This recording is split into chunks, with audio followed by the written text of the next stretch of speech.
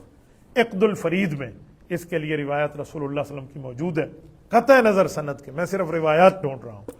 فرمایا یا ابن سمیہ لا یقتلک اصحابی ولکن تقتلک الفئۃ الباغیہ.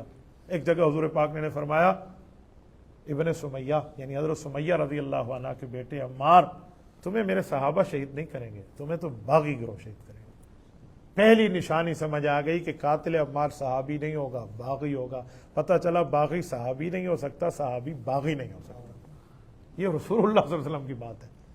تو حضرت عمار کے قاتل آپ حضرت ابو الغادیہ کو کہہ رہے ہیں, نعوذ باللہ حضرت معاویہ کو کہہ رہے ہیں, حضرت عمرو بن عاص, حضرت مغیرہ بن شعبہ کو کہہ رہے ہیں, وہ تو صحابی ہیں. اور حضور نے فیصلہ کر دیا کہ لا یقتلک صحابی, تیرے قتل میں کوئی صحابی شامل نہیں ہے. یہ تو نشانی آ گئی, یہ پہلی نشانی ہے. ابھی 9 نشانیاں پینڈنگ ہیں. آگے چلیے. اس نشانی کے بعد دوسری نشانی, صحیح مسلم میں حدیث کا لفظ ہے, رسول اللہ صلی اللہ علیہ وسلم فرماتے ہیں بؤس ابن سمیہ تقتلک فئۃ باغیۃ. توجہ, علمی بات ہے, میں عوامی لہجے میں سمجھاتا ہوں. تقتلک فئۃ باغیۃ, یہ مسلم کا لفظ ہے, الفئۃ الباغیہ بخاری کا ہے. تو تمہیں باغی گروہ قتل کرے گا. یہاں لفظ ہے فئہ باغیہ. فئہ کہتے ہیں جماعت کو, گروہ کو, چھوٹے لوگوں کو. فئہ باغیہ, باغی گروہ قتل کرے گا. اس سے پتہ چلا حضرت عمار کا جو قاتل ہوگا وہ کون ہوگا؟ فئہ باغیہ ہوگا. میں آپ سے پوچھتا ہوں, یہ تو فئہ باغیہ ہے, اب فئہ باغیہ کون ہوتا ہے؟ فئہ کہتے ہیں چھوٹے گروہ کو, چھوٹے گروہ ہوگا. اور باغی ہوگا, باغی کسے کہتے ہیں؟ باغی اسے کہتے ہیں جو پہلے بیعت کرے, بات کو مانے, تسلیم کرے, اپنا بنے, اپنا بن کے بگڑ جائے, اسے کہتے ہیں باغی. ہے یا نہیں؟ تو اب باغی قاتل ہوگا. یہ کون لوگ تھے جنہوں نے بیعت توڑی تھی؟ حضرت معاویہ نے تو بیعت فرمائی ہی نہیں حضرت علی کی. جنہوں نے بیعت توڑی ہے وہ قاتلین عثمان ہیں, جو پہلے حضرت عثمان سے بیعت ہیں, بات مانی ہوئی ہے, تسلیم ہے, 12 سال کی خلافت حضرت عثمان کی, ان ظالموں نے شہید کیا ہے. تو فئہ باغیہ چھوٹا گروہ ہے, بیعت توڑنے والا ہے, تو وہ قاتلین عثمان ہے. تو اسے پتہ چلا چھوٹا گروہ بھی ہے اور قاتلین عثمان کا باغی ہونا بھی ثابت ہو گیا. تو باغی تو وہی ہیں جو امام برحق کی مخالفت کر چکے ہیں. حضرت معاویہ نے تو بیعت کی نہیں, آپ باغی کیسے کہیں گے؟ آپ اتنا کہتے ہیں کہ اس مسئلے میں مخالف ہیں, تو مخالف اور باغی کا فرق نہیں ہوتا. آئیے تیسری نشانی, یعنی یہ تو بیعت توڑنے والی ہوگی. تیسری نشانی وَيْهَا عَمَّارٌ تَقْتُلُهُ الْفِئَةُ الْبَاغِيَةُ. یہاں لفظ ہے الفئۃ الباغیہ, دونوں جگہ الف لام ہے, دونوں جگہ یہ معرفہ ہے, پراپر ناؤن. اب ذرا دیکھیں الفئۃ الباغیہ کیا مطلب؟ باغی گروہ. حضرت معاویہ اور حضرت علی کے گروہ کو حضور نے کیا فرمایا؟ یہ بھی بخاری سے دیکھ لیں. حضور پاک صلی اللہ علیہ وسلم نے فرمایا, حضرت حسن کو ممبر پہ بٹھا کر, اپنے ممبر پہ بیٹھ کے اپنی گود میں بٹھا کر حضور علیہ الصلوۃ والسلام نے فرمایا, صحیح بخاری جلد نمبر 1 کتاب الصلح, فرمایا ان ابنی ھذا سید, میرا بیٹا حسن سردار ہے. فلعل اللہ یصلح بہ فئتین عظیمتین من المسلمین, مسلمین کی 2 بڑی گروہوں میں یہ صلح کرائیں گے. فئتین عظیمتین من المسلمین. تو حضرت معاویہ کا گروہ تو فئہ عظیمہ ہے اور حضرت عمار کا قاتل فئہ باغیہ ہے. پتہ چلا فئہ باغیہ اور ہے, فئہ عظیمہ اور ہے. تو واضح ہو گیا یار. اس کے باوجود بھی حضرت اب معاویہ کے گروہ کو ہم فئہ باغیہ بنائیں, جب حضور الگ فرما رہے ہیں کہ معاویہ کا گروہ فئہ عظیمہ, اور حضرت معاویہ کے مقابلے میں جو قاتل عمار ہے اس کا گروہ فئہ باغیہ. تو فئہ باغیہ اور ہے, فئہ عظیمہ اور ہے. جو ٹائٹل حضور پاک علیہ الصلوۃ والسلام نے حضرت معاویہ کو دیا ہے وہ کوئی دنیا کی طاقت اسے کھینچ نہیں سکتی. یہ تیسری نشانی جو حضرت معاویہ پہ پوری نہیں ہوتی قاتل عمار کی. قاتل عمار کی چوتھی نشانی, میں نے کہا میں حدیث کی کڑی ملا کے بتاؤں گا. چوتھی نشانی کیا ہے؟ فرمایا یدعوہم الی الجنۃ ویدعونہ الی النار. حضرت عمار انہیں جنت کی دعوت دیں گے اور وہ ظالمین جہنم کی دعوت دیں گے. اس سے پتہ چلا عمار کی دعوت جنتی دعوت, قاتل عمار کی دعوت دوزخ کی دعوت. وہ داعی الی النار ہوگا. اگر نعوذ باللہ قاتل عمار حضرت معاویہ ہیں, حضرت ابو الغادیہ ہیں, عمرو بن عاص ہیں, مغیرہ بن شعبہ ہیں رضی اللہ عنہ, تو پھر کہنا پڑے گا کہ یہ بھی داعی الی النار ہیں, جہنم کر بلانے والے ہیں. حالانکہ یہ داعی الی النار تو نہیں ہے. یہ کون ہے؟ یہ کون ہے؟ آؤ ذرا, یہ صحابہ کون ہیں؟ ان کی دعوت کون سی ہے؟ ایک ہے میں کہوں, ایک ہے حضرت شیخ الحدیث صاحب فرمائیں. نہیں بھائی, ہم حضور علیہ السلام کی زبان سے لے لیتے ہیں. کہ یہ لوگ کون ہیں.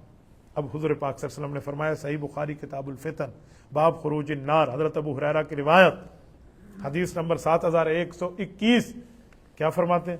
فرمایا لا تقوم الساعہ, حضور نے فرمایا لوگوں ایک وقت آئے گا, قیامت اس وقت تک قائم نہیں ہوگی, حتیٰ تقتل فئتان عظیمتان, جب تک دو بڑی جماعتیں آپس میں لڑ نہ پڑیں. حضرت علی معاویہ کی جماعت طرف اشارہ ہے. یکون بینہما مقتلۃ عظیمۃ, ان دونوں کے درمیان بڑی سخت لڑائی ہوگی, جیسے میں صفین اور نہروان میں بیان کر چکا ہوں آپ کے سامنے. ہوگا کیا؟ لیکن ودعوتہما واحدۃ, ان کی دعوت دونوں جماعتوں کی ایک ہوگی, یعنی حضرت علی اور حضرت معاویہ کی دعوت فی الاسلام ایک ہوگی. تو حضور فرما رہے ہیں صحابہ کی دعوت فی الاسلام ہے, قاتل عمار کی دعوت الی النار ہے. تو پتہ چلا حضرت معاویہ اور اس کا گروہ نہیں ہو سکتا, یہ وہی ہوگا جس کی دعوت الی النار ہے. اب دعوت الی النار والے کون ہیں؟ یہ بھی صحیح بخاری میں موجود ہے, اس کی نشانی بھی موجود ہے. نبی علیہ الصلوۃ والسلام نے صحیح بخاری کتاب المناقب باب علامات نبوہ حدیث نمبر 3606 اس پر کیا فرمایا؟ فرمایا دعات الی ابواب الجہنم من اجابہم الیہا فقذفوہ فیہا. فرمایا خارجیوں کی دعوت الی النار ہے, وہ جہنم کی طرف بلائیں گے, جو خارجی بنے گا وہ جہنم پہنچے گا. یہ حضور نے فرمایا. تو پتہ چلا حضرت معاویہ کی دعوت جو ہے وہ دعوت الی الجنہ ہے, وہی دعوت ہے جو حضرت علی کی دعوت ہے, وہی دعوت حضرت معاویہ کی ہے. اور جو قاتل عمار کی دعوت ہے وہ دعوت الی النار ہے, وہ جہنمی دعوت ہے. تو پتہ چلا قاتل عمار اور ہے, صحابی اور ہے. اگر بات ہے یہی تو پھر تو ٹھیک ہے, اور اگر آپ کے حضرت معاویہ دعوت الی النار والے ہیں تو پھر آپ کو ہمت کر کے نعوذ باللہ یہ بھی ماننا پڑے گا کہ حضرت علی بھی دعوت الی النار والے ہیں, کیونکہ حضور نے فرمایا دعوتہما واحدۃ, ان دونوں کی دعوت ایک ہے. کچھ جرت کر کے کہہ سکتے ہیں حضرت علی کے لیے؟ اس کے کفر کا فتویٰ تو پہلے آٹومیٹکلی تیار ہوگا جو حضرت علی المرتضیٰ پہ جملہ بولے. تو حضرت معاویہ رن پہ جو بھی بول جائے, خالہ جی کا گھر ہے, آسانی سے مان لیا جائے گا. سبحان اللہ, ایسے نہیں ہو سکتا, یوں نہیں ہے. حضرت معاویہ رضی اللہ عنہ کے مقابلے میں کوئی بک بک کر جائے اور دلیل کی دنیا میں اس کے خلاف جواب نہ ہو, یوں نہیں ہے. کتنی نشانیاں ہو گئیں؟ 4. 5ویں نشانی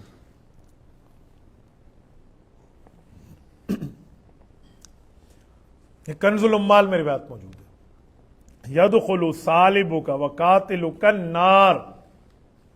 عمار تیرا قاتل اور تجھ سے سامان کھینچنے والا جہنمی ہے, وہ ہے جہنم کی دعوت. 4تھی نشانی یہ ہے جہنمی ہے, وہ الی النار تھا, یہ فی النار ہے.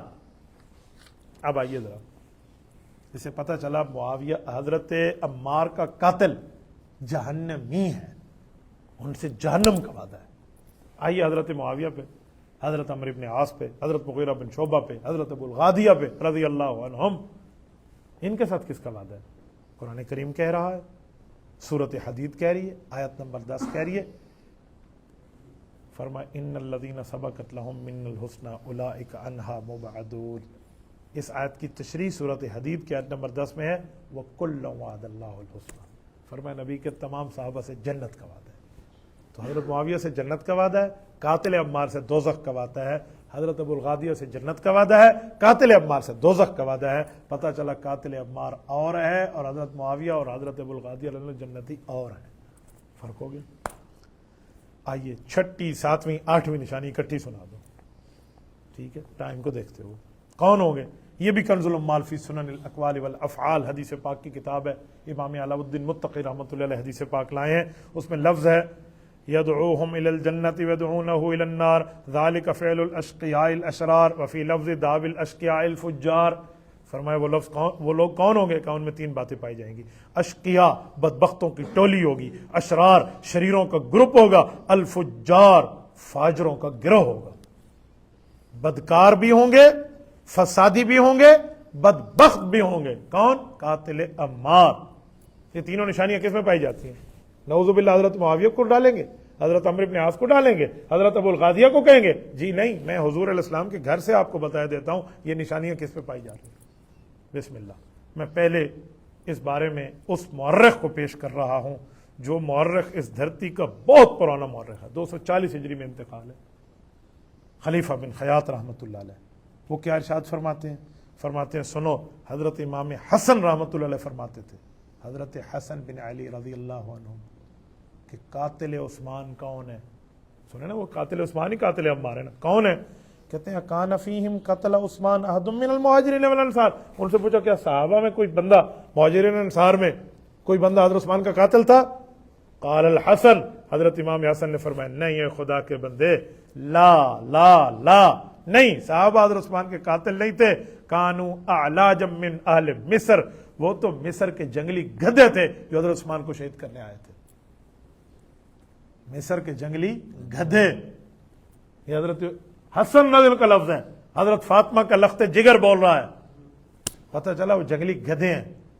گدھا شریر بھی ہے، بے وقوف بھی ہے، گدھے کو فسادی کا اطلاق بھی ہوتا ہے، بے عقل کا اطلاق بھی ہوتا ہے، اور حضرت عمار کے قاتل کے لیے بھی اشقیاء، اشرار اور الفجار، اسی طرح کے بدبختوں کی ٹولی کا اطلاق ہو رہا ہے، جو اطلاق حضرت حسن قاتلین عثمان پہ کر رہے ہیں۔ اچھا، اس سے بھی آپ آگے دیکھیں تو مفسدین کی پہچان امام نووی فرماتے ہیں۔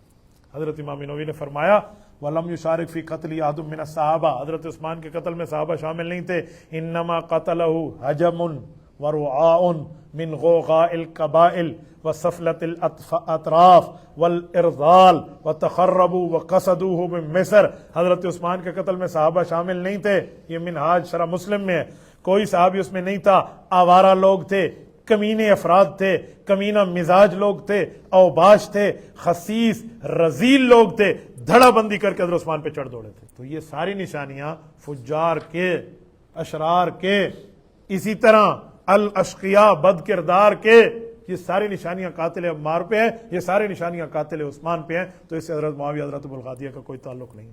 کتنے نشانیاں ہو گئیں؟ بولیے 8۔ ٹھیک ہے، قاتل عمار کی نامی نشانی حدیث پاک مجموع الزوائد میں موجود ہے۔ حضرت حذیفہ بن یمان رضی اللہ عنہ صحابی ہیں، مجموع الزوائد کتاب المناقب باب فی فضل عمار، حدیث نمبر 15624، جلد نمبر 9، صفحہ نمبر 297، اور القدسیہ القاہر مصر سے چھپی ہے کتاب۔ ضرب جنب عمار فقال انک لن تموت حتی تقتلک الفئۃ الباغیہ الناکبۃ عن الحق۔ حضرت مولانا ایک منٹ، نبی علیہ الصلوۃ والسلام نے حضرت عمار کی ایک سائڈ پر یوں دیکھیں، یوں پیار سے یوں کیا، یوں کمر پر پیار سے ہاتھ مارا، ضرب جنب عمار، یوں ہاتھ مارا، فرمایا انک لن تموت حتی تقتلک الفئۃ الباغیہ الناکبۃ عن الحق، آپ کی شہادت باغی لوگوں کے ہاتھوں ہوگی جو حق سے ہٹے ہوئے ہیں۔ لفظ کیا ہے؟ حق سے ہٹے ہوئے ہیں۔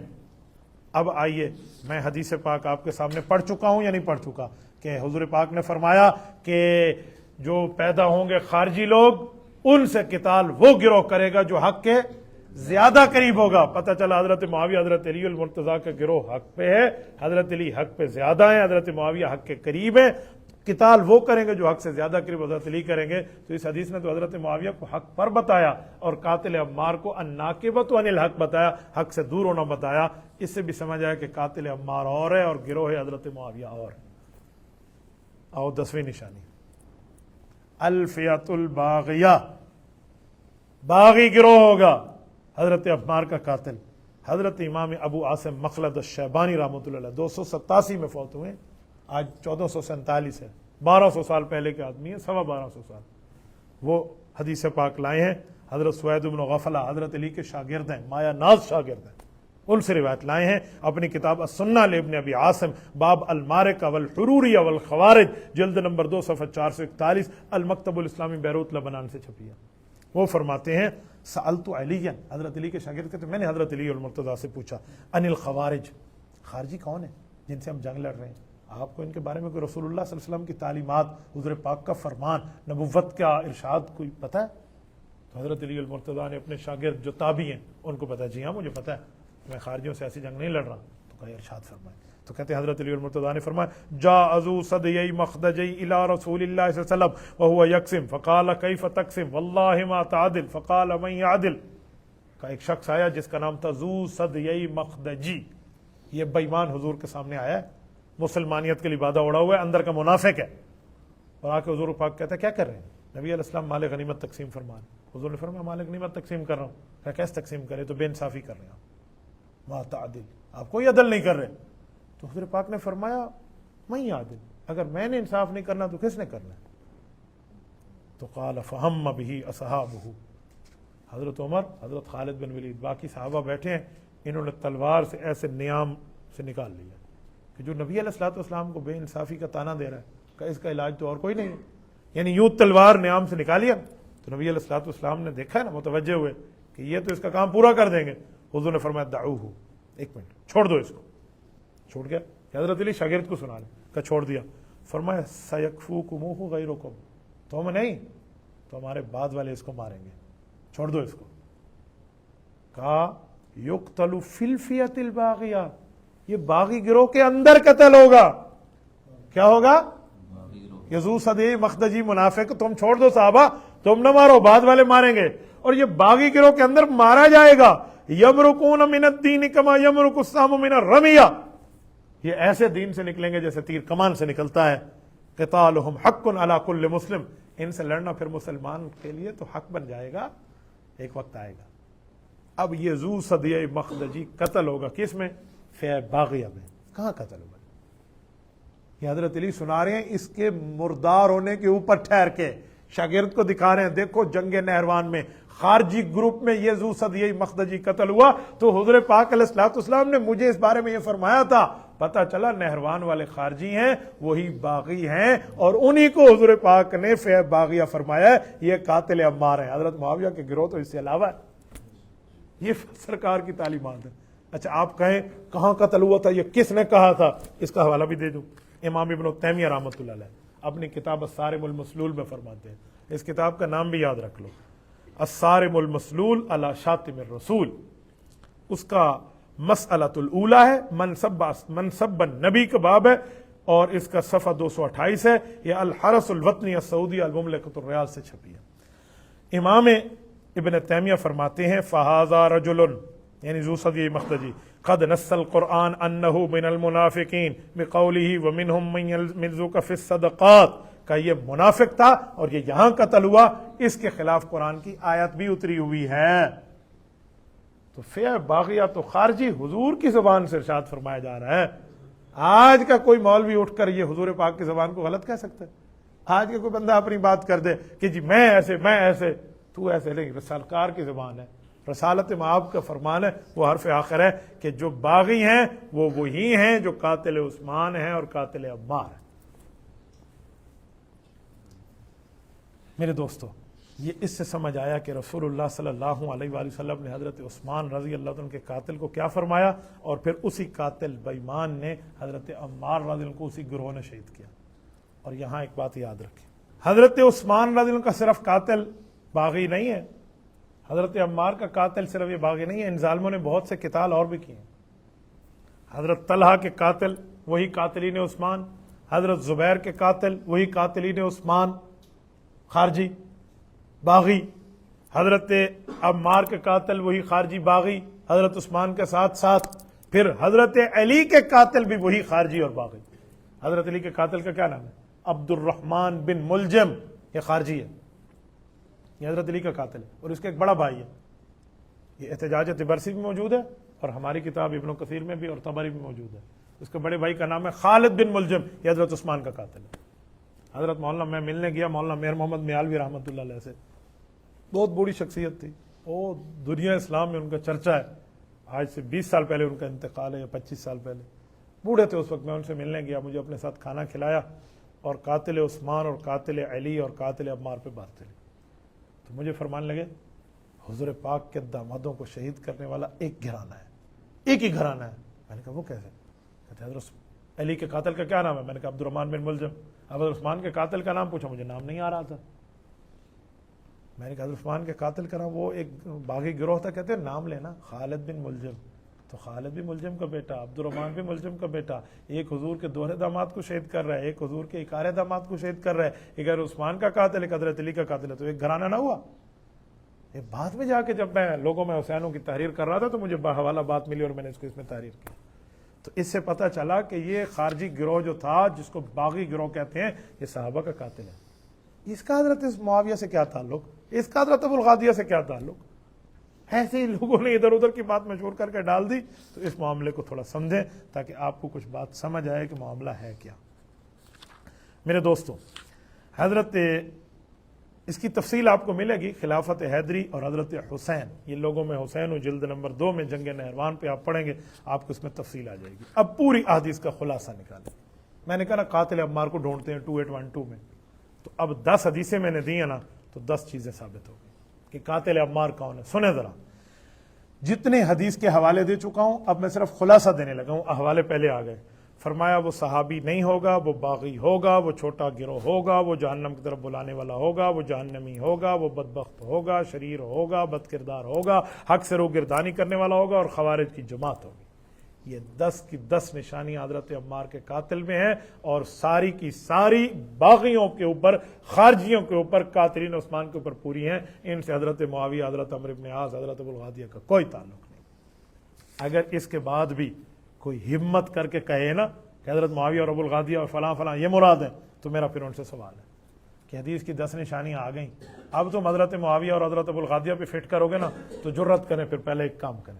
وہ کام کیا ہے؟ پہلے ان کی صحابیت کا انکار کریں، پھر ان کو باغی ہونا ثابت کریں، پھر چھوٹا گروہ مانے، پھر داعی النار مانے، پھر فن نار مانے، شقی شریر فاجر مانے، حق سے منحرف مانے، اور خارجی مانے۔ آپ یہ مانیں گے پھر تو اتنا حدیث کا انکار کر کے آپ حضرت معاویہ ابو الغادیہ کو قاتل کہہ دیں، اور اگر آپ یہ نہیں مانتے تو پھر آپ کبھی بھی نہیں کہہ سکتے۔ کیوں؟ صحابہ کرام کو یہ چیزیں کہنا یہ کسی مسلمان سے تو بہت دور ہے، کوئی مسلمان یہ جملہ نہیں کہہ سکتا، کیونکہ حضرت معاویہ اور حضرت ابو الغادیہ یہ جو گروہ ہے یہ صحابی ہیں، غیر صحابی نہیں ہیں، عادل ہیں، باغی نہیں ہیں، فیع عظیمہ ہیں، فیع باغیہ نہیں ہیں، داعی الی الجنہ ہیں، داعی الی النار نہیں ہیں، فی الجنہ ہیں، فی النار نہیں ہیں، سعید ہیں، شقی نہیں ہیں، شریف ہیں، شریر نہیں ہیں، نیک ہیں، فاجر نہیں ہیں، صحابہ کا احترام کرنے والے ہیں، خارجی نہیں ہیں، حق کے اوپر ہیں، حق سے منحرف نہیں ہیں۔ یہ پوری 10 احادیث کا خلاصہ آپ کے سامنے آ گیا، ٹھیک ہے۔ اب دوسرے پیریڈ میں جو ہم اینڈ کی طرف جا رہے ہیں، 10 سوال اور اس کے جوابات۔ اس پر کچھ لوگ سوال بھی کرتے ہیں، فلاں کتاب لکھا ہو جاتا ہے، ایس نے لکھا ہے، اس نے لکھا ہے، ذرا میں اس کا جواب بھی آپ کو دیتا ہوں۔ کچھ ہمارے حضرات کی کتاب پیش کرتے ہیں، ہمارے بڑوں نے ایک جگہ ایک جملہ لکھ دیا ایک بزرگ نے، تو اس کو پیش کرتے ہیں، میں اس کو اسی کتاب سے حل کر کے آپ کی خدمت میں رکھتا ہوں۔ پہلا سوال، یہ چند اشکال ہیں تو اشکال حل نہ ہوئے تو مسئلہ اشکارا نہیں ہوگا۔ پہلا سوال کہتے ہیں کچھ لوگ حضرت ابو الغادیہ یا یسار بن الصبع الجہنی رضی اللہ عنہ، ان کا نام ہے، حضرت عمار کا قاتل بتاتے، تو جب جن لوگوں نے ان کو قاتل بتایا ہے تو حضرت ابو الغادیہ پہ یہ حدیثیں فٹ کیوں نہیں ہوتی؟ حالانکہ پہلے ثابت کر چکا ہوں وہ نہیں ہے، میں پھر بھی اس کا جواب دینے لگا ہوں۔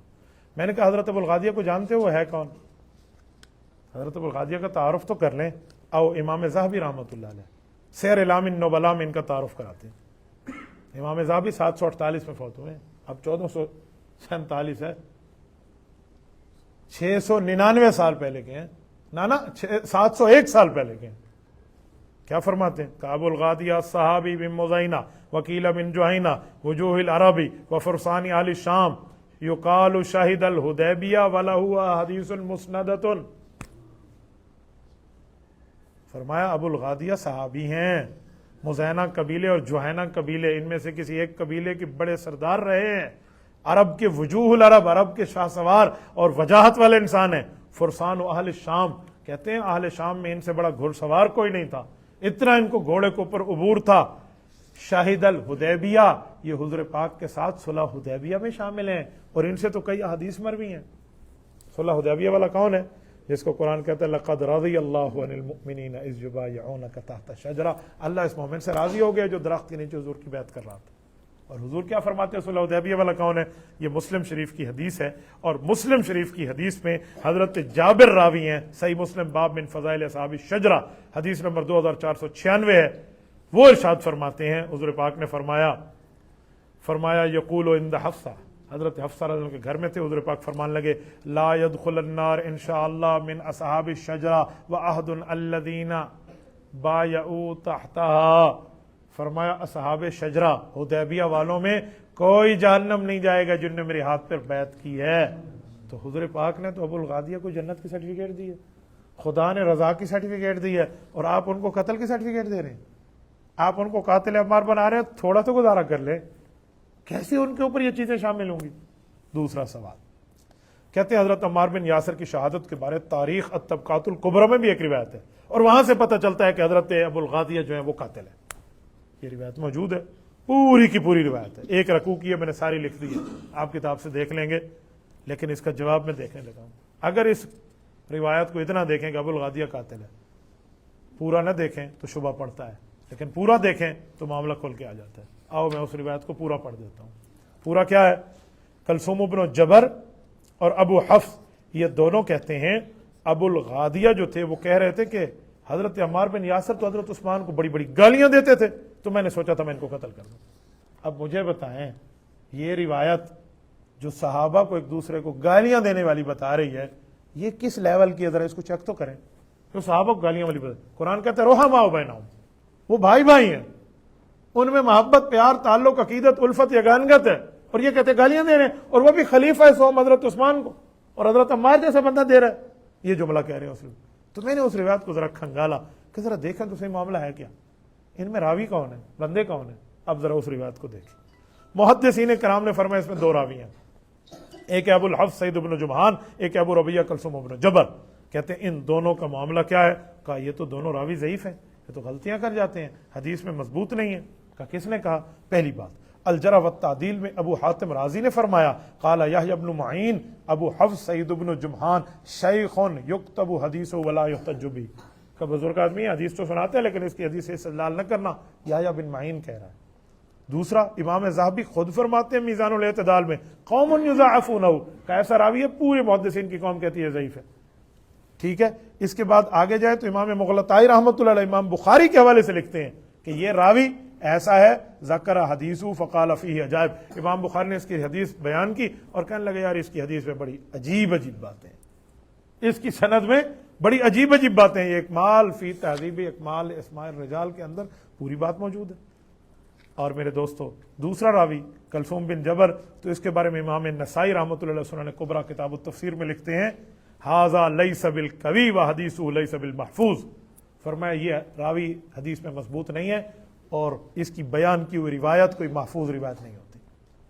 ٹھیک ہے، اور کلثوم بن جبر کے لیے امام ابن حبان فرماتے ہیں یروی المراسیل کا مراسیل روایتیں یہ دے رہا ہے، اور امام ذہبی فرماتے ہیں المغنی فی الضعفاء میں لیس بالقوی، فرمایا یہ مضبوط نہیں ہے۔ اور حافظ ابن حجر اسقلانی تقریب التہذیب میں لکھتے ہیں، فرمایا کلثوم بن جبر البصری صدوق یخطی، سچا تو ہے لیکن خطائیں کر جاتا ہے، غلطیاں اس سے ہو جاتی ہیں۔ مجھے بتائیں ایسے راوی ہوں، اس روایت کو اٹھا کے آپ یہ کہیں ابو الغادیہ قاتل ہے اور اندر یہ بھی لکھا ہو کہ حضرت عثمان کو عمار بن یاسر گالیاں دیتے تھے، کوئی مانے گا اس روایت؟ تو یہ اس روایت کا حال ہے، ذرا ہم نے تھوڑی تفتیش آپ کے سامنے رکھ دی ہے تاکہ اس کو دیکھیں کہ حیثیت کیا ہے۔ سوال نمبر 3 کہتے ہیں بعض علماء کہتے ہیں کہ حضرت عمار بن یاسر رضی اللہ عنہ کو جو قاتل ہے نا وہ ابو الغادیہ ہے، لیکن اجتہادی غلطی ان سے ہوئی تھی۔ یہ کچھ کتاب سے جملہ پیش کرتے ہیں کہ ان سے اجتہادی غلطی ہے۔ میں نے کہا ایک منٹ میں آپ کو جواب دیتا ہوں، ذرا مجھے بتائیں آپ کو پتہ ہے اجتہادی غلطی کہہ کر وہ یہ کہنا کیا چاہتے ہیں؟ اگر تم اس کتاب سے بات مانتے ہو کہ ان سے اجتہادی غلطی ہوئی تھی تو لفظ اجتہادی غلطی کا معنی ہوتا ہے کہ جس سے خطا ہو جائے اللہ اس کو ایک ثواب عطا فرمائے۔ تو آپ کیا کہنا چاہ رہے ہیں کہ حضرت عمار کو قتل کر کے حضرت ابو الغادیہ کو ایک ثواب ملا ہے؟ اچھا مننی ہے تو پھر پوری منو نا اس بزرگ دی گل، ادھی مننی نؤمن بعض و نکفر بعض۔ قرآن پاک میں تو یہودیوں کا ذکر ہے کہ ادھی مننی ادھی چھاڑ دینی ہے، آدھی مان رہے آدھی چھوڑ رہے ہیں، تو جس بندے سے یہ بات لیتے ہیں اس کی پوری بات لے لیں، تو ایسا کچھ بھی نہیں ہے۔ سوال نمبر 4، اچھا اگر اجتہادی خطا ہو بھی صحیح، چلو اس تیسرے سوال میں بتاؤں، تو خطا اجتہادی کو قابل اعتراض امر نہیں ہوتا، خطا اجتہادی پہ تو پھر اجر ہوتا ہے، تو پھر تو قابل اعتراض بنتا ہی نہیں ہے۔ آپ اس معاملے کو یہاں سے کہاں لے کر آگے؟ چوتھا سوال، جنگ صفین میں حضرت علی حضرت عمار کے لشکری تھے، لشکر علی میں شہید ہوئے ہیں، حضرت معاویہ کا لشکر ان سے لڑ رہا تھا، تو قاتل حضرت معاویہ اور اس کا گروہ بنا نا۔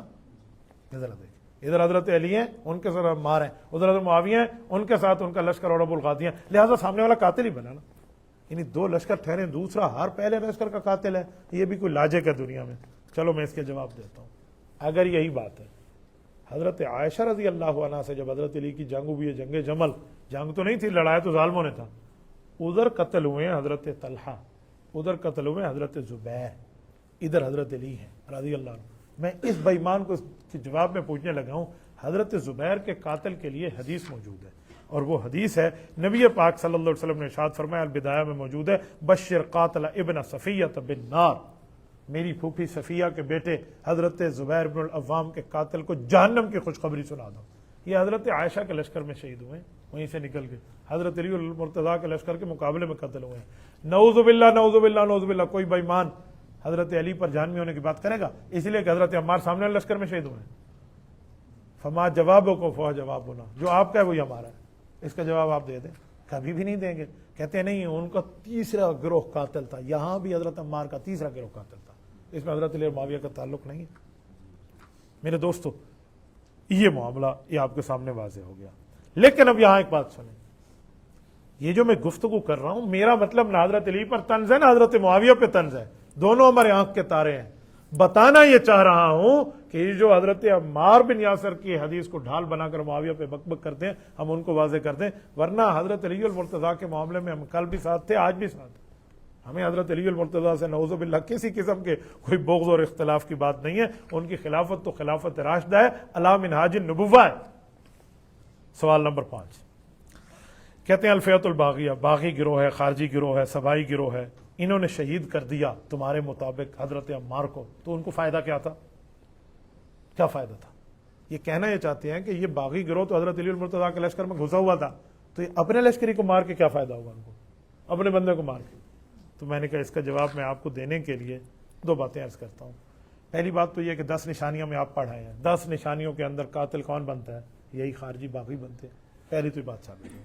رہی دوسری بات کہ اپنے لشکر والوں کو مار کے کیا فائدہ ہوا, اس بارے میں بھی ذرا امام ابن کثیر سے پوچھ لیتے ہیں کیا فائدہ ہوا, وہ بتائیں گے ان باغیوں کو کیا فائدہ ہوا. یہ البدایہ والنہایہ ہے, جلد نمبر 7 صفحہ 297 ہے.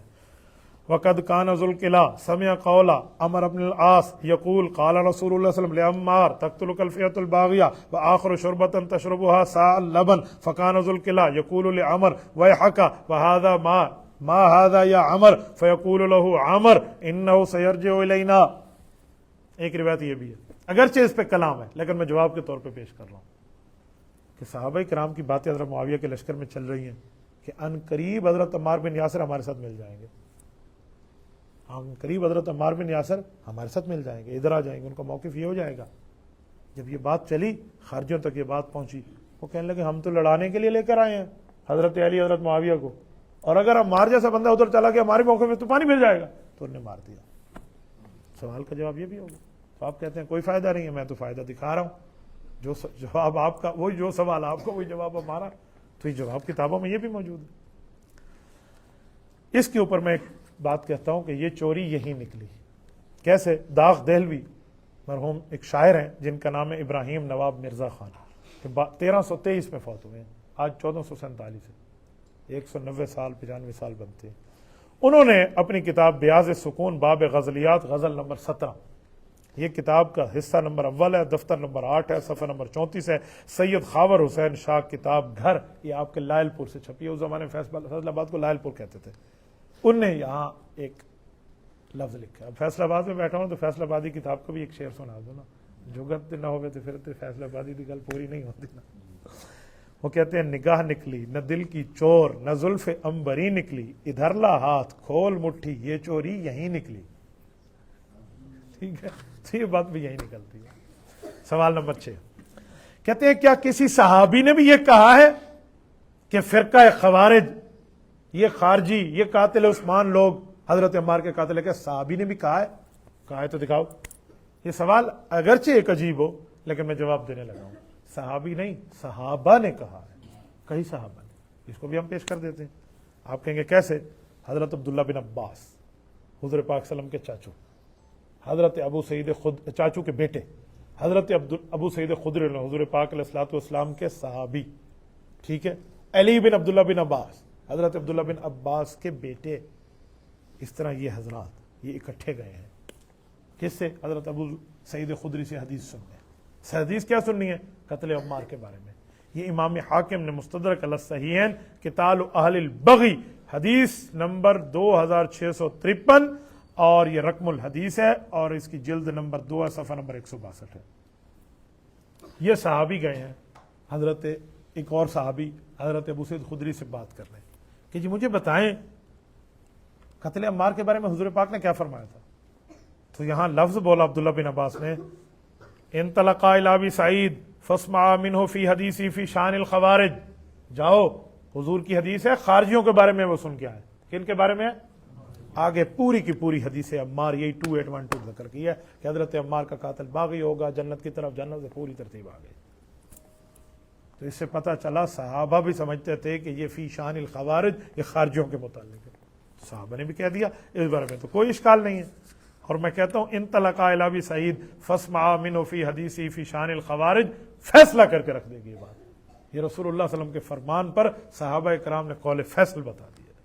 تو لہذا صحابہ کے مطابق بھی قاتل عمار جو ہے وہی ہے جو قاتل عثمان ہے، اور وہی خارجی گروہ ہے، اور وہی باغی گروہ ہے، کیونکہ وہ حضرت عثمان کی بیعت کرنے کے بعد توڑ چکے تھے تو باغی تھے، حضرت علی کے لشکر میں پناہ لیے ہوئے تھے. سوال نمبر 7 کہتے ہیں کہ آج جنگ جمل اور صفین کے اندر حضرت علی کے لشکر میں حضرت عثمان کے قاتلین تھے تو ثابت کریں.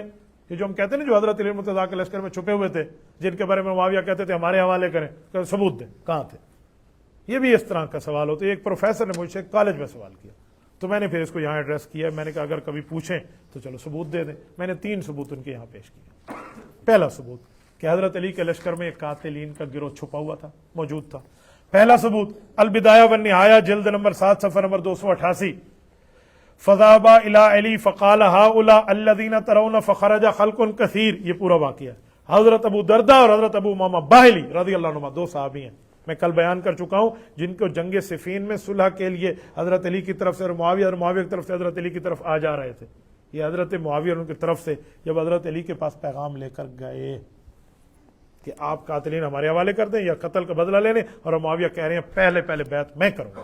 یہ جنگ صفین سے پہلے یہ جو موقف لے کر 2 صحابی حضرت علی کے لشکر میں گئے ہیں، تو حضرت علی کے لشکر میں یہ بات سن کے ایک بہت بڑی جماعت کھڑی ہو گئی. یہ کون ہے؟ یہ کھڑے ہو گئے ہیں اور کیا کہتے ہیں؟ اور جو کہتے ہیں کلنا قتلۃ عثمان فمن شاء فلیرمنا، ہم نے حضرت عثمان کو مارا ہے، آؤ ہم سے بدلہ لے کر دکھاؤ. یہ ان 2 صحابہ کو کہہ رہے ہیں. یہ حضرت علی کے لشکر میں کون لوگ ہیں جو کہہ رہے ہیں؟ یہی تو قاتلین عثمان کا گروہ تھا جو پناہ لیے ہوئے تھا، جس کے لیے حضرت علی المرتضیٰ ان کا موقف تھا کہ حکومت پہ پاؤں مضبوط ہو جائیں، پھر ان سے بدلہ لوں گا. اور پھر اس مرد کے بچے نے بدلہ لے کے دکھایا ہے. جنگ نہروان میں یہ تحقیق ہوئے ہیں، یہ وہی بے ایمان تھے. یہ پہلا ثبوت ہے. اور دوسرا ثبوت امام محب الدین خطیب طبری نے یہ حاشیہ القواسم کے تحت جو لکھا ہے میں وہ پیش کرتا ہوں. وہ کہتے ہیں وجود قتلۃ عثمان فی معسکر علی حقیقت لا یماری احد، کہ حضرت علی کے لشکر میں موجود کے انکار کوئی نہیں کرتا. اس میں اشتر نام کا شخص موجود ہے. ان الاشتر وهو من رؤوس البغاة، یہ مالک اشتر یہ حضرت علی المرتضیٰ کے لشکر میں موجود تھا، پناہ لیے ہوئے تھا، یہ حضرت عثمان کا قاتل تھا. من رؤوس البغاة، یہ باغیوں کا سب سے بڑا رئیس تھا، سربراہ تھا. علی عثمان، جو نے حضرت عثمان پہ بغاوت کی تھی. کان اکبر، اور یہ سب سے بڑا تھا. مسعر للحرب بین اصحاب رسول اللہ، حضور کے صحابہ کو لڑانے کے لیے جنگ کو آگ کو تیز کرنے والا یہی تھا. اور یہ وہ بندہ تھا الذین فی معسکر علی والذین فی معسکر معاویہ، جو حضرت علی کے لشکر کو حضرت معاویہ کے لشکر سے لڑا رہا تھا. تو یہ بھی تو ثبوت ہو گیا. تیسرا ثبوت قاتلین عثمان کا حیدری لشکر میں موجود ہونے کا ثبوت جو ہے وہ کیا ہے؟ ایک شخص ہیں جن کا نام ہے حضرت قبیصہ رحمۃ اللہ علیہ، تابعی ہیں. حضرت قبیصہ اپنا واقعہ بتاتے ہیں. یہ امام ابن کثیر رحمۃ اللہ علیہ نے البدایہ والنہایہ جلد نمبر 7 صفحہ 256 میں ذکر کیا ہے. وہ فرماتے ہیں بنو انبس کے چشم و چراغ تھے، اور بنو انبس قبیلہ ان کو سربراہ مانتا تھا. تو حضرت معاویہ نے کہا آپ جائیں حضرت علی کے پاس، صلح کروا دیں، یہ شرطیں بتائیں کہ ہم بیعت کرنے کے لیے تیار ہیں، قاتلین سے بدلہ لیں، ہمارے حوالے کریں. عثمان رضی اللہ عنہ کا بیٹا ابان بن عثمان، عبداللہ بن عثمان، عثمان رضی اللہ عنہ کو بیوی حضرت نائلہ بنت فراسفہ، یہ سارے ایک اپنے خامد کا، یہ اپنے ابو کے قتل کا بدلہ مانگ رہے ہیں. میں کزن ہوں حضرت عثمان کا. قرآن کہتا ہے فقط جعلنا لولی سلطانہ، فیملی کو اختیار ہے وہ اپنے مقتول کا بدلہ لیں. تو یہ بات حضرت علی سے جا کر عرض کریں کہ ہمیں بدلہ لے کر دیں. یہ حضرت قبیصہ کو بھیجا یہ پیغام دے. حضرت قبیصہ گئے، حضرت علی سے بات کی، گفتگو پوری کی، پیغام لیا حضرت علی کا اور واپس نکلنے لگے. جب حضرت معاویہ کے پاس نکلنے کے لیے حضرت علی کے لشکر سے نکلے، حضرت علی کے لشکر سے معاویہ کے پاس جانے کے لیے نکلے، تو قاتلین عثمان کا یہی گروہ، یہ اشتر والا، یہ مالک اشتر نخی والا، یہ سامنے آیا اور حضرت قبیصہ رضی اللہ عنہ کے لیے اس نے تلوار کھینچی اور شہید کرنے لگا. امام ابن کثیر کا لفظ ہے ثم خرج رسول معاویہ من بین یدی علی فہم اولئک الخوارج الذین قتلوا عثمان یرید قتلہ. کہ وہ یہ سارے بے ایمان اٹھے اور حضرت عثمان کے قاتل تھے، یہ حضرت قبیصہ کو قتل کرنے کے لیے آ گئے، تو کہا فما افلت الا بعد جہد، حضرت علی کے مخلص ساتھیوں نے بڑی مشکل سے اس نمائندہ سفیر کی جان بچائی اور ان کو یہاں سے بھیج دیا۔ یہ ظالم موجود ہے البدایہ والنہایہ، ابھی بھی کہیں قاتلین عثمان کا لشکر یہاں موجود تھا یا نہیں تھا؟ سوال نمبر 8 کہتے ہیں حضرت عمار سے بھی کچھ مروی ہے اپنی شہادت کے بارے میں، خود بھی بتاتے تھے، جو حضور پاک نے ان کو بار بار بتایا، تو کبھی اپنی شہادت کے بارے میں حضرت عمار سے بھی کچھ مروی ہے؟ جی ہاں مروی ہے۔ حضرت امام بخاری رحمۃ اللہ تعالی علیہ نے اس بارے میں تفصیل دی ہے۔ وہ تفصیل کیا ہے؟ اب ذرا توجہ رکھنا۔ وہ فرماتے ہیں اپنی زبانی ایک بات حضرت عمار فرما رہے ہیں، امام بخاری تاریخ الاوسط ذکر من مات بعد عثمان جلد نمبر 1 صفحہ 79 رقم الحدیث 3212، حلب شام سے روایت یہ کتاب چھپی ہے، وہ ارشاد فرماتے ہیں ام عمارہ ایک خاتون ہے، یہ حاضنۃ لعمار، حضرت عمار ان کی دائیہ تھی، یہ ماں کے ہیں، دودھ پلایا ہے، رضائی ماں بھی ہیں۔ تو حضرت عمار کو ایک مرتبہ بخار ہوا اور شدید بخار ہوا، اتنا بخار کے بستر پہ لیٹ گئے، تو ماں نے سمجھا میرا بیٹا فوت ہو جائے گا اس بخار میں، تو ماں رونے لگی ان کے اوپر، یہ دائیہ ماں، اشتکا عمار، اور ماں رو رہی ہے اس تکلیف میں۔ تو حضرت عمار نے اپنی امی کو تسلی دے کر کہا امی لا اموت فی مرضی ھذا، میں اس مرض میں فوت نہیں ہو جاؤں گا، آپ پریشان ہو۔ ماں نے کہا وہ کیسے، آپ کیسے کہہ رہے ہیں؟ تو کہا حدثنی حبیبی رسول اللہ صلی اللہ علیہ وسلم، مجھے میرے محبوب حضرت رسول اللہ صلی اللہ علیہ وسلم نے فرمایا تھا انی لا اموت، میں کبھی نہیں مروں گا، الا قتل بین فئتین مؤمنتین، مومنین کے دو گروہوں کی لڑائی ہوگی، وہیں مجھے شہید کیا جائے گا۔ تو مومنین کی گروہ حضرت علی حضرت معاویہ کے گروہ ہے، شہید کرنے والے باقی ہیں جو 10 نشانیوں سے ثابت کر چکے ہیں۔ یہ حضرت عمار کی اپنی زبانی مروی ہے، یار اس کے علاوہ بھی کوئی بات ہو سکتی ہے؟ میں نے یہاں خلاصے کے طور پہ لکھا کہ حضرت عمار کی اس روایت نے تو فیصلہ ہی کر دیا ہے کہ الفیۃ الباغیہ باغی گروہ اور مومنین کی گروہ میں کیا فرق ہے۔ تھوڑا سا غور کریں تو سبائی سازش کا پردہ چاک ہو جائے گا کہ مومنین کا گروہ حضرت علی معاویہ مراد ہے اور الفیۃ الباغیہ قاتل ٹولی عثمان مراد ہے، وہ الگ ہے، یہ الگ ہے۔ تو حضرت عمار حضرت معاویہ کے گروہ میں کوئی غلط نظریہ نہیں رکھتے۔ سوال نمبر 9 کیا یہ حدیث عمار کی یہ تشریح کہ الفیۃ الباغیہ سے مراد خارجی ہیں یہ محدثین نے بھی کی ہے یا صرف آپ کر رہے ہیں؟ یہ ہمارے اوپر اعتراض ہوتا ہے۔ محدثین کیتی ہے، ایسی کیسی بھی کھا دیں کس کس محدث کیتی ہے، اپنی طرف سے بے بنیاد بیس لیس بات تو نہیں کر رہے۔ کہتے ہیں آؤ دکھائیں، میں نے کہا بسم اللہ۔ صحیح البخاری کے اس شارح کو لے کر آنے لگا ہوں جس شخصیت کی شرح اس دھرتی پر اس کائنات پہ بخاری کی پہلی شرح مطبوع بھی ہے، مفصل بھی ہے، اس سے پہلے اتنی تفصیلی شرح اس دھرتی پہ موجود نہیں تھی۔ امام ابن بطال رحمۃ اللہ علیہ المتوفی 450 ہجری 49 ہجری، اس سے بھی ایک سال پہلے، 450، آج سے کتنے سال پہلے؟ 1000 سال پہلے کا بندہ ہے امام ابن بطال رحمۃ اللہ علیہ۔ امام ابن بطال یہی بات اپنی بھی کرتے ہیں، امام محلب الاسدی کی بات بھی کرتے ہیں، 435 میں فوت ہوئے۔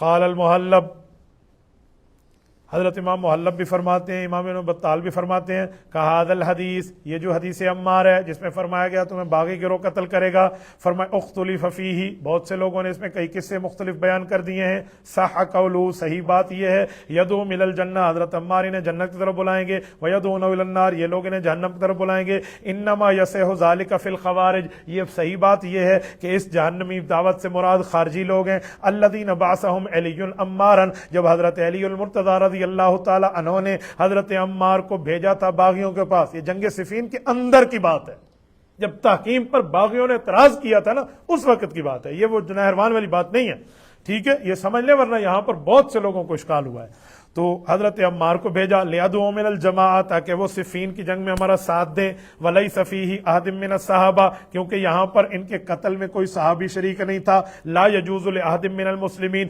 مسلمانوں کو یہ نہیں چاہیے کہ صحابہ کرام کے سے کسی بندے کو حضرت عمار کا قاتل بتائیں، اول افضل التاویل، صحابہ کے بارے میں اچھی تعویل کرنی چاہیے، لانہم اصحاب رسول اللہ، کیونکہ حضور کے ساتھی ہیں، الذین اثنى اللہ علیہم وشہد لہم بالفضل، کیونکہ حضور پاک علیہ السلام نے ان کی تعریف بھی کی ہے، ان کی فضیلت کی گواہی بھی دی۔ وہ کہتے ہیں یہاں سے مراد خارجی ہیں۔ یہاں پر کچھ لوگوں کو اعتراض ہوا ہے، وہ اعتراض کیا ہے کہ خارجی تو بعد میں پیدا ہوئے تھے، وہ تو جنگ نہروان میں پیدا ہوئے، صفین میں کہاں سے آ گئے؟ میں جواب دینے لگا ہوں، یہ جو ذو صدیہ مخدجی کا واقعہ ہم نے ابھی پڑھا ہے، وہ حضور کے پاس آیا اور آ کر کہا آپ کیا ناانصافی کر رہے ہیں؟ یہ جنگ صفین سے بہت پہلے بے ایمان پیدا ہو گئے تھے، یہ ان کی نسلیں آ رہی تھی. ہاں نام خوارج بعد میں پڑا ہے، نام خوارج بعد میں پڑا ہے، ٹھیک ہے، لیکن افراد پہلے موجود تھے، ایسی بات نہیں ہے. یہاں کچھ لوگ کہتے ہیں حافظ ابن حجر اسقلانی نے اس بارے میں کیا کہا. میں نے کہا سنیں، حافظ ابن حجر اسقلانی فرماتے ہیں امام ابن بطال کی شرح تابعوا علی ھذا الکلام جماعت من الشراح، یہ فتح الباری کتاب الصلاۃ میں جلد نمبر 142 میں لکھا کہ یہ امام ابن بطال کی اکیلی رائے نہیں ہے، اس پر تو پوری شراح کی جماعت ان کی تائید کر رہی.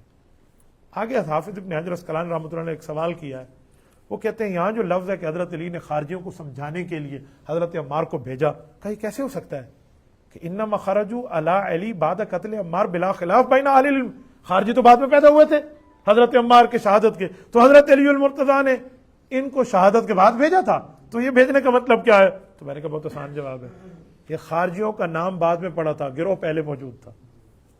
تو کہیں گے اس کی دلیل کا جواب یہ کیسے ہو سکتا ہے کہ خارجیوں کا نام پہلے نہیں تھا، بندے یہ تھے. میں نے کہا صرف یہ کہنے والے ابن بطال اکیلے نہیں ہیں، امام ابن کثیر بھی یہی فرماتے ہیں، ابھی پڑھ چکے آپ، کہ جب حضرت قبیصہ رضی اللہ عنہ حضرت معاویہ کے نمائندے حضرت علی کے لشکر سے نکلنے لگے تو اولئک الخوارج، یہی خارجی آ کے ان سے لڑنے لگے تھے. تو اس وقت خارجی کیسے موجود تھے؟ ابھی تو حضرت عمار کی شہادت نہیں ہوئی تھی.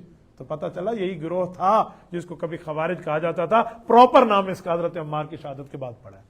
ایک مثال اور بھی دے دو، اہل علم سمجھیں گے. یہ جو سورت یوسف سورت نمبر 12 قرآن کریم میں واقعہ ہے، انی ارانی آصر خمرہ، یہ کیا ہے کہ میں شراب نچوڑ رہا ہوں. شراب تو نہیں نچوڑی جاتی، نچوڑ کے سرکہ آخر میں شراب بنتا ہے. تو آخر شراب کو اول سرکے کو شراب کیوں کہہ دیا؟ کہتے ہیں باعتبار ما یعول، ابھی سرکہ ہے بعد میں جا کے شراب بنے گا. تو حضرت امام ابن بطال کوئی عام آدمی نہیں ہے، عالم بندہ ہے، اس نے بتایا ہی نہیں، ظالموں نے شہید کیا، بعد میں جا کے جن کا نام خوارج پڑے گا. یہ بھی باعتبار ما یعول ہے، تو اس پر کسی قسم کا کوئی اعتراض نہیں ہے. سوال نمبر 10، زبردست سوال ہے، ذرا اس کو توجہ رکھیں. اس کے بعد ہم سے پوچھیں گے کیا یہ تشریح قاتلین عثمان قاتلین عمار ہے؟ یہ تشریح محدثین نے تو کر دی، علماء دیوبند میں کس نے کی ہے؟ کیا علماء دیوبند میں سے کسی نے کی؟ ہم نے کہا یہ ہم آپ کی جو ہے نا سوال کا جواب بھی پورا کیا دیتے ہیں کہ بزرگوں نے بھی کی ہے. کس نے کی ہے؟ آئیں بسم اللہ. میدان صفین میں حضرت عمار قتل ہوئے، قاتل باغی گروہ ہے، ظالم سبائی رافضی یہی گروہ ہے. تو اس پر مشاجرات صحابہ پہ جن علمی آسمانوں نے کام کیا ہے نا، میں علمی آسمان کی بات کر رہا ہوں، ان کا حوالہ پیش کر رہا ہوں، کسی عام بندے کا نہیں. سب سے پہلے مولانا ظفر احمد عثمانی رحمۃ اللہ علیہ، جنہوں نے اعلاء السنن 32 جلدوں میں حدیث کی کتاب لکھی. امام ابو حنیفہ رحمۃ اللہ نے کون سا حوالہ کہاں دیا، انہوں نے پکڑ کے سارے حوالے اکٹھے کر دیا 32 جلدوں میں. اعلاء السنن، ان کی 2 کتابیں، ایک کتاب اعلاء السنن ہے، اس میں یہ شروع کا ان کا موقف تھا، اور اس کے بعد انہوں نے لکھی ہے برات عثمان. حضرت علامہ ظفر احمد عثمانی برات عثمان میں کیا لکھتے ہیں، ذرا آپ توجہ کریں تاکہ میں آپ کے سامنے ان کی بات پڑھ لوں.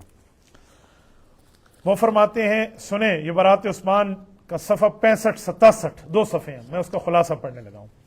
کہتے ہیں جس طرح حضرت علی کی فوج میں بلوائی قاتلین عثمان یہ ہیلا اور تدبیر سے شامل تھے، بالکل اسی طرح کا معاملہ یہاں چل رہا تھا. انہی میں سے کچھ لوگ تھے، کچھ حضرت معاویہ کی طرف ملے ہوئے تھے، کچھ حضرت علی کی طرف ملے ہوئے تھے. یہ لوگ جو یہاں موجود تھے تو انہوں نے ترتیب بنا کر حضرت عمار کو شہید کر دیا. تو حضور پاک کا فرمان پورا ہو گیا کہ لا یقتلک صحابی، عمار تو میں صحابہ نہیں قتل کریں گے، باغی گروہ قتل کرے گا. کچھ باغی گروہ حضرت معاویہ کے لشکر میں چھپا ہوا، کچھ باغی گروہ حضرت علی کے لشکر میں چھپا ہوا، انہوں نے قتل کیا. یہ بات علامہ ظفر احمد عثمانی کر رہے ہیں. اور علمی اسمان کا دوسرا حوالہ مولانا سید نور الحسن شاہ بخاری رحمۃ اللہ علیہ، اولاد علی آل نبی، وہ اپنی کتاب میں ایک جملہ ارشاد فرماتے ہیں. ان کی کتاب کا نام کیا ہے؟ عادلانہ دفاع. یہ کتاب ہے ان کی، یہ عادلانہ دفاع، یہ خلافت و ملوکیت کے جواب میں تھی مولانا مودودی صاحب کے.